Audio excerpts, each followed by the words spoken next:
Waltham stool London में अल जन्नत institute के ज़ेर एहतमाम चैरिटी डिनर का इनकाद किया गया, जिसमें मुख्तलिफ मकतब फ़िक्र के लोगों ने शिरकत की और कारी महमूदुल हसन फराशवी की इस्लामी खिदमात की भरपूर तारीफ़ की और दिल खोल कर अतियात दिए।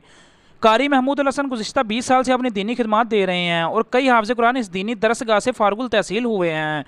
दीनी तालीमात की मौजूदा ज़रूरत और दौरे हाज़िर के चैलेंजेस को मद्देनज़र रखते हुए एक बड़ी दरसगाह की ज़रूरत है, जिस मकसद के लिए चैरिटी डिनर का अहतमाम किया गया और 1 मिलियन पाउंड के इस प्रोजेक्ट के लिए हाज़रीन ने तकरीबन 80,000 पाउंड का वादा किया।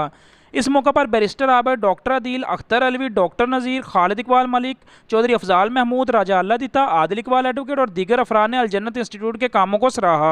मसाजिद, मदारस ये कोई एक अकेला आदमी नहीं चला सकता। इसमें टीम वर्क और जिस तरह ऐसा लगता है कि वो परिंदा चोंच में जितना पानी ला सकता है।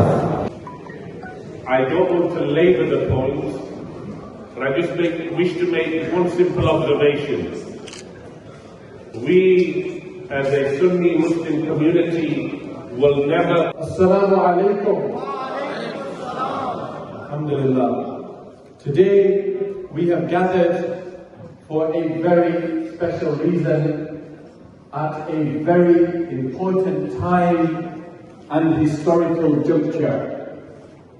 Whether you realize it or not, the challenges of the coming decade as our children grow are becoming increasingly intricate and complicated,